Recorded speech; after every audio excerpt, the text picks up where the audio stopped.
Rusia versus Ukraina telah membingungkan banyak pengamat perang dan ahli militer, utamanya dalam membaca pola dan strategi perang yang dijalankan oleh kedua negara. Mereka menebak dan menduga-duga berdasarkan roadmap yang disajikan oleh media-media barat yang secara intensif membahas masalah konflik kedua negara ini. Pada awalnya dikatakan bahwa Rusia menggunakan serangan kilat. Setelah lebih dari 1 bulan invasi dan tidak mendapatkan hasil, mereka mengatakan bahwa strategi itu gagal total. Beberapa waktu lalu, setelah Vladimir Putin memutuskan menunjuk Jenderal Alexander Zornikov menjadi komandan perang Rusia yang baru setelah pasukannya gagal menguasai ibu kota Kiev. Sebagaimana kita tahu, Zornikov memiliki rekam jejak panjang dalam menyelamatkan pemerintahan Presiden Suriah Bashar al-Assad dari kehancuran dan mengambil alih pertempuran untuk Aleppo, kubu oposisi. Dia tampaknya telah menggunakan taktik Grozny dengan puluhan ribu warga Suriah terbunuh dan kota bersejarah itu berubah menjadi reruntuhan yang membara. Oleh karena itulah ia dijuluki dengan tukang daging dari Aleppo.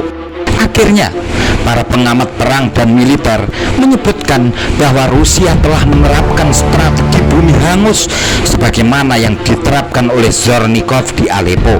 Beberapa minggu lalu, saya menyebut bahwa Vladimir Putin merupakan salah satu pengagum dari tokoh Nusantara, yaitu Mahapatih Gajah Mada. Saya mengatakan bahwa Rusia telah menerapkan strategi perang sapit urang, salah satu formasi perang andalan kerajaan Majapahit dahulu kala. Mungkin banyak orang tertawa sinis menganggap analisa ini hanyalah lucu-lucuan saja, tetapi semuanya hari ini terbukti. Rusia pada mulanya mulai menginvasi Ukraina dari arah utara negara itu menuju Kiev, ibu kota Ukraina.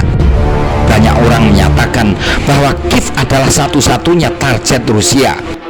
Tak lama setelah itu, pasukan Rusia masuk dari timur, melintasi Donetsk, Luhansk, Kharkiv, serta dari Crimea di selatan. Beberapa waktu lalu, tentara Moskow terpantau meninggalkan Ukraina bagian utara.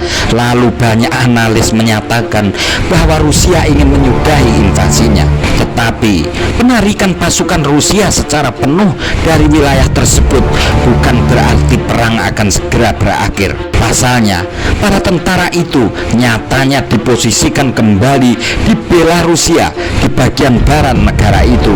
Di lain sisi, sejumlah pasukan Rusia dikirimkan ke wilayah Ukraina Timur untuk berperang di Donbas.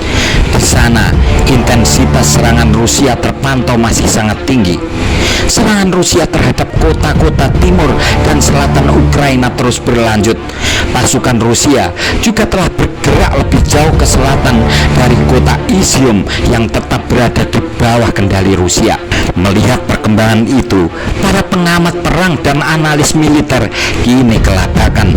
Nampaknya strategi Rusia tidak seperti yang mereka prediksikan. Alhasil, mereka menyatakan bahwa Rusia telah gagal. Ada pula yang menyatakan bahwa Rusia menargetkan seluruh Eropa. Analisis yang sangat menggelikan sekali. Kami tetap pada pendirian Rusia sedang mengadopsi strategi sapit urang. Taktik perang sapit urang andalan kerajaan Majapahit yang dipakai kembali dalam perang gerilya Jenderal Sudirman sehingga mampu memenangkan pertempuran Ambarawa. Taktik gelar sapit urang tersebut adalah pengepungan rangkap dari kedua sisi saat melawan musuh.